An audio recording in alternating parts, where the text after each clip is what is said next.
ഈ തെരഞ്ഞെടുപ്പിൻ്റെ അവസാന ഘട്ടത്തിലെത്തുമ്പോഴും ഞങ്ങളെ എതിർക്കുന്നവർക്ക് LDF സ്ഥാനാർത്ഥിയായി എന്നെ എതിർക്കുന്നവർക്ക്, രാഷ്ട്രീയമായി എതിർക്കുന്നവർക്ക് പറയാൻ കഴിയുന്ന വ്യക്തി അധിക്ഷേപം മാത്രമാണ്. അല്ലാതെ നമ്മൾ ചെയ്ത എന്തെങ്കിലും ഒരു വികസനം ചെയ്തില്ല എന്നവർ പറയുന്നില്ല, ഏതെങ്കിലും ഒരു വികസനം വിട്ടുപോയി എന്ന് പറയുന്നില്ല, ഏതെങ്കിലും ഒരു വികസനത്തിന് കുറവുണ്ടായി എന്ന് പറയുന്നില്ല. അതിന് പകരം അവരെന്ത് വികസനം കൊണ്ടുവരുമെന്ന് പറയുന്നില്ല. പക്ഷേ വ്യക്തിയെ അധിക്ഷേപിച്ച് മാത്രം ഒരു തിരഞ്ഞെടുപ്പിനെ അഭിമുഖീകരിക്കുന്നത് വളരെ രാഷ്ട്രീയമായി ഒരു വില കുറഞ്ഞ സംവിധാനമാണ്. പ്രത്യേകിച്ച് ഇന്ത്യൻ ജനാധിപത്യ ഒരു സംവിധാനത്തിൽ ഏറ്റവും നിലവാരം കുറഞ്ഞ ഒരു പ്രചരണ രീതിയാണ് വ്യക്തി അധിക്ഷേപം മാത്രം ഉയർത്തുക. അല്ലാതെ വ്യക്തി അധിക്ഷേപത്തിനപ്പുറത്തേക്ക് എന്തെങ്കിലും ഒരു കാര്യം, ഒരു വികസനം ചെയ്തില്ല, അല്ലെങ്കിൽ ആശുപത്രികൾ പണിതില്ല, അംഗൻവാടികൾ പണിതില്ല, റോഡുകൾ പണിതില്ല, ഇങ്ങനെയൊക്കെ പറയാം. പക്ഷേ അതൊന്നും പറയാനില്ല എന്നുള്ളതാണ് യാഥാർത്ഥ്യം. നമ്മുടെ ഈ നിയോജക മണ്ഡലത്തിൽ വികസനത്തെക്കുറിച്ച് കുറ്റം പറയാൻ കഴിയില്ല. കാരണം ഇവിടുത്തെ ജനങ്ങൾ ചിന്താശേഷിയുള്ളവരാണ്, അവർ കാണുന്നതാണ്, അവർ തൊട്ടനുഭവിക്കുന്നതാണ്. അവർ എല്ലാ സന്തോഷത്തോടെ നല്ല സ്കൂളുകളും നല്ല ക്ലാസ് മുറികളും നല്ല ഫർണിച്ചറുകളും സ്കൂൾ ബസ്സുകളും അങ്ങനെ എല്ലാ കാര്യങ്ങളിലും നല്ല രീതിയിൽ നമ്മൾ മുന്നോട്ട് പോകുന്നുണ്ട്. നമ്മൾ സ്പെഷ്യലി ചലഞ്ചഡ് ആയിട്ടുള്ള കുഞ്ഞുങ്ങൾക്ക് വേണ്ടി സാൻഡോ സ്കൂളിന് സ്വന്തമായി വണ്ടി കൊടുത്തു. അത് MLA ഫണ്ടിന് കൊടുക്കാൻ പറ്റുന്നതല്ല, നിയമത്തിൽ മാറ്റങ്ങൾ വരുത്തിക്കൊണ്ട് പ്രത്യേക ഉത്തരവിലൂടെ ആ കുഞ്ഞുങ്ങളെ എത്രയും പെട്ടെന്ന് അത്തരം കുഞ്ഞുങ്ങളെ സ്കൂളുകളിൽ എത്തിക്കുകയും അവരെ ബഡ് സ്കൂളുകളിൽ എത്തിച്ച് അവരെ ട്രെയിനിങ് കൊടുത്ത് അവരെ മിടുക്കരാക്കി എടുക്കുക, മറ്റു കുട്ടികൾക്ക് ഒപ്പം എത്തിക്കുന്ന പദ്ധതികൾ, അങ്ങനെ ഒരുപാട് പദ്ധതികൾ നമ്മൾ നടപ്പിലാക്കിയിട്ടുണ്ട്. അപ്പോൾ അത്തരം കാര്യങ്ങൾക്ക് വേണ്ടിയാണ് MLA ഫണ്ട് ഉപയോഗിച്ചിരിക്കുന്നത്. വളരെ മനുഷ്യത്വപരമായ കാര്യങ്ങൾക്ക് വേണ്ടി വളർന്നു വരുന്ന സ്കൂളുകൾക്ക്, അവിടെ വരുന്ന കുഞ്ഞുങ്ങൾക്കൊക്കെ വേണ്ടിയിട്ടുള്ള കാര്യങ്ങളാണ് കൂടുതലും ചെയ്തിരിക്കുന്നത്. അടുത്തൊരു ജനറേഷന് വേണ്ടിയുള്ള വികസന പ്രവർത്തനങ്ങൾ പോലും നമ്മൾ ചെയ്യുമ്പോൾ എതിരാളിയെ സംബന്ധിച്ച് ഒരു വിഷയദാരിദ്ര്യമാണ് വ്യക്തിഹത്യ ചെയ്യുക എന്നുള്ളതാണ്. ഇത് വ്യക്തിഹത്യ ചെയ്തുകൊണ്ട് മാത്രം രാഷ്ട്രീയത്തിൽ വിജയിക്കാൻ കഴിയുമെന്ന പ്രതീക്ഷ വേണ്ട. പത്തനാപുരത്തെ ജനങ്ങൾ പ്രബുദ്ധരാണ്, അവർക്കറിയാം ഗണേഷ് കുമാർ ആരാണെന്ന്. ഞാൻ എപ്പോഴും പറയാറുണ്ട്, എൻ്റെ ഹൃദയത്തിലാണ് പത്തനാപുരത്തെ ജനങ്ങളുടെ സ്ഥാനം. അവരുടെ ഹൃദയത്തിൽ എനിക്ക് സ്ഥാനമുണ്ട്. അവരിഷ്ടപ്പെടുന്ന, അവർ സ്നേഹിക്കുന്ന ഒരു കുടുംബാംഗമാണ് ഞാൻ. എന്നെ പറ്റിയിട്ട് അധിക്ഷേപം മാത്രം പറയുന്നത് രാഷ്ട്രീയ വാപ്പരത്വം എന്നേ പറയാനുള്ളൂ. അത് ജനങ്ങൾ തിരിച്ചറിയും.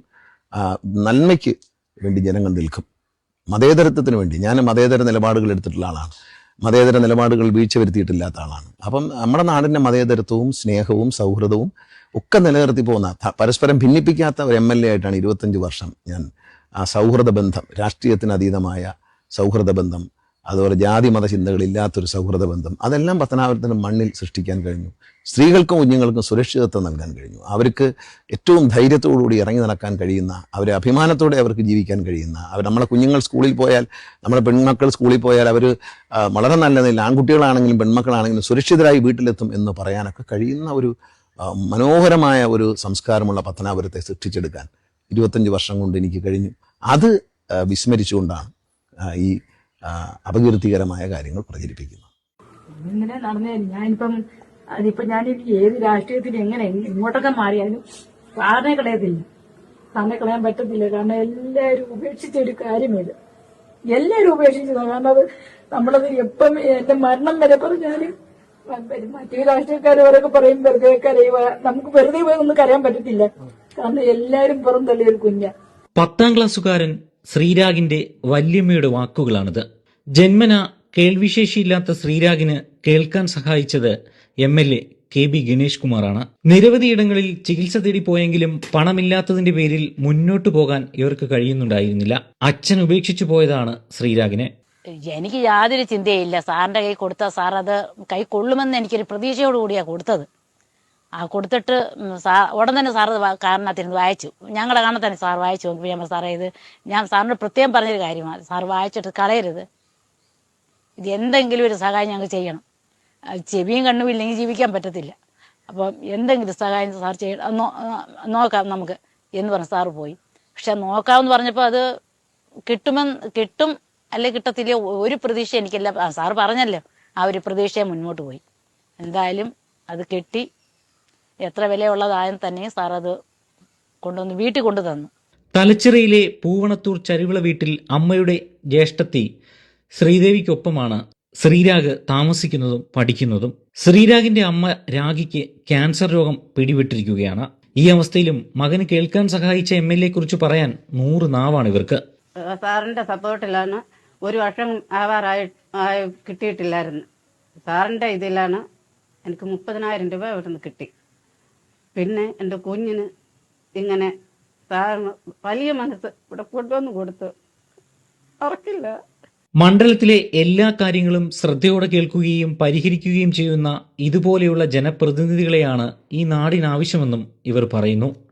കാണാനും കേൾക്കാനും കഴിയാത്തവർക്കൊപ്പം, വെള്ളവും വെളിച്ചവുമില്ലാത്തവർക്കൊപ്പം, ആരോരുമില്ലാത്തവർക്കൊപ്പം, നാടിന്റെ മുക്കിലും മൂലയിലും ഉണ്ടാകുന്ന ഏതൊരാവശ്യത്തിനും KB ഗണേഷ് കുമാർ എന്ന KBG ഉണ്ട് എന്നുള്ളതിന്റെ തെളിവുകൾ ഈ കണ്ടതിനൊക്കെ അപ്പുറം എത്രയോ വലുതാണ്.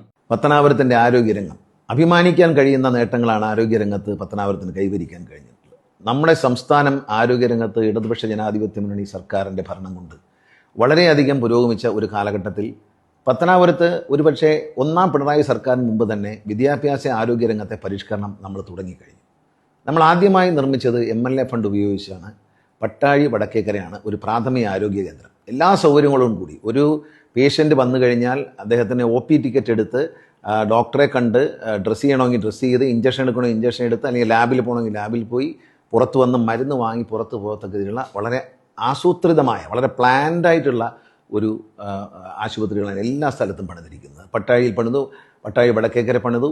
അങ്ങനെ 8 പഞ്ചായത്തുകളുള്ള പത്തനാപുരം നിയമത്തിലെ 8 പഞ്ചായത്തിലും പത്തനാപുരത്ത് ടൗണിൽ പണിയാൻ പറ്റാത്തതുകൊണ്ട് അവിടെ താലൂക്ക് ആശുപത്രി വരുന്നതുകൊണ്ട് മാങ്കോട് ആശുപത്രി, മാങ്കോട് PHCയെ നമ്മൾ മനോഹരമായ കെട്ടിടം, 2 നിലയിലുള്ള വലിയ മന്ദിരം നിർമ്മിച്ചു. എല്ലാ സൗകര്യങ്ങളും കൂടിയ മന്ദിരങ്ങളാണ് നിർമ്മിച്ചിരിക്കുന്നത്. കോടിക്കണക്കിന് രൂപയാണ് MLA ഫണ്ട്. ഈ 8 പഞ്ചായത്തിലും പ്രാഥമിക ആരോഗ്യ കേന്ദ്രങ്ങൾ നിർമ്മിച്ചിട്ടുള്ളത് MLA ഫണ്ടിലാണ്. ആരോഗ്യവകുപ്പിൻ്റെ ഫണ്ടല്ല, MLA ഫണ്ട് ഉപയോഗിച്ച് തന്നെയാണ് പണിതിരിക്കുന്നത്.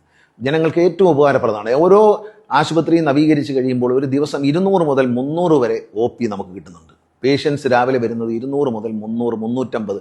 വെളക്കുടിയിൽ വെച്ച കെട്ടണം, എല്ലാ പഞ്ചായത്തിലും വെച്ചു. വെളക്കുടിയിൽ 300, 350 OP ആണ് എല്ലാ ദിവസവും വന്നുകൊണ്ടിരിക്കുന്നത്. ഏറ്റവും സാധാരണക്കാരും പാവപ്പെട്ടവരായ ആൾക്കാർക്ക് ഉപകാരപ്രദമായ പ്രാഥമിക ആരോഗ്യ കേന്ദ്രങ്ങളെ എല്ലാ സൗകര്യങ്ങളും ചെയ്തു കൊടുത്തു. മാത്രമല്ല അവിടെ ലാബിന് ആവശ്യമുള്ള ഫുള്ളി ഓട്ടോമേറ്റഡ് ആയിട്ടുള്ള ലാബ് ടെസ്റ്റ് ചെയ്യാനുള്ള മെഷീൻസ് MLA ഫണ്ടിൽ നിന്ന് വാങ്ങിച്ചു കൊടുത്തിട്ടുണ്ട്.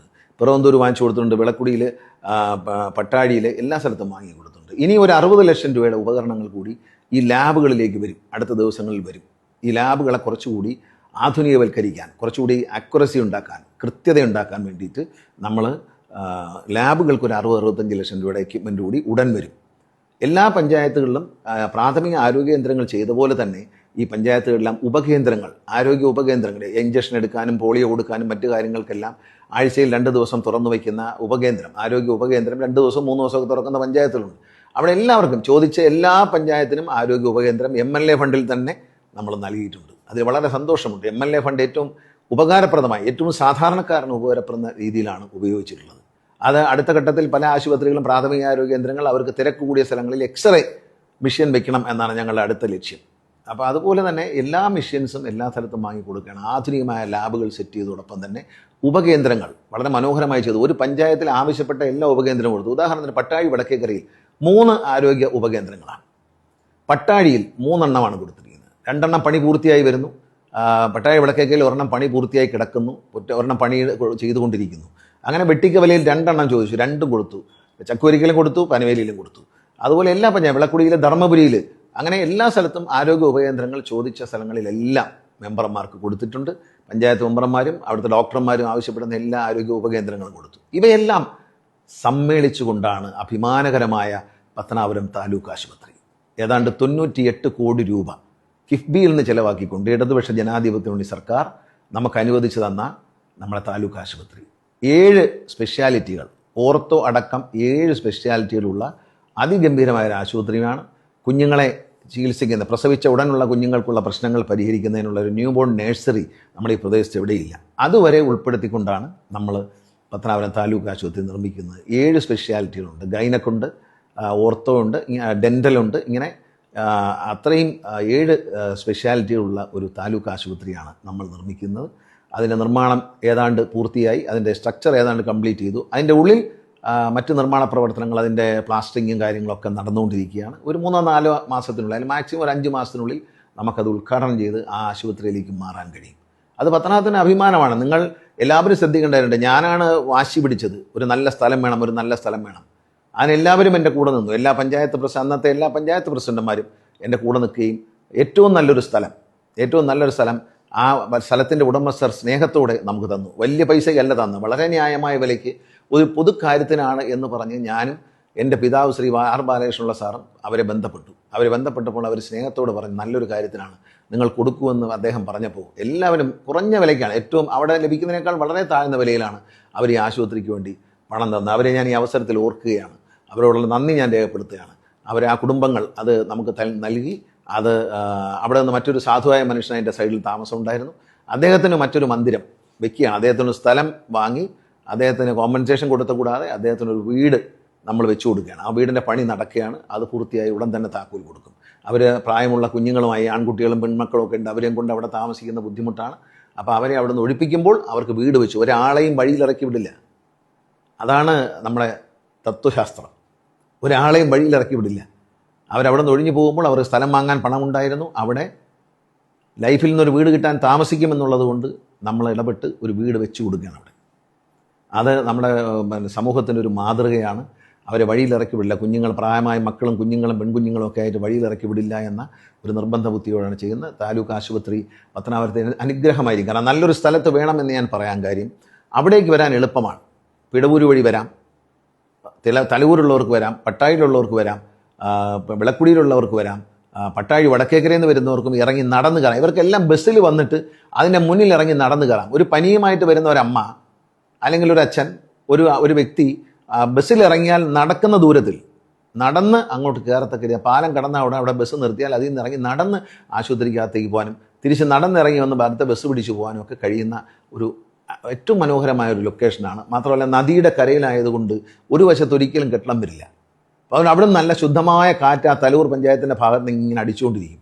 അത് രോഗികൾക്ക് പെട്ടെന്ന് രോഗം മാറാനും ആരോഗ്യം വീണ്ടെടുക്കാനും സഹായിക്കുമെന്നാണ് ഞാൻ വിശ്വസിക്കുന്നത്. ഏറ്റവും മനോഹരമായ ഒരു സ്ഥലത്ത് നമുക്ക് ആശുപത്രി സ്ഥാപിക്കാൻ കഴിഞ്ഞു. പത്തനാപുരത്തിൻ്റെ ഒരു കവാടം പോലെ ആശുപത്രി ഉയർന്നു നിൽക്കും, അഭിമാനത്തോടെ തല ഉയർത്തി നിൽക്കും. ഇതെല്ലാം പത്തനാപുരത്തെ ജനങ്ങളുടെ നേട്ടമാണ്.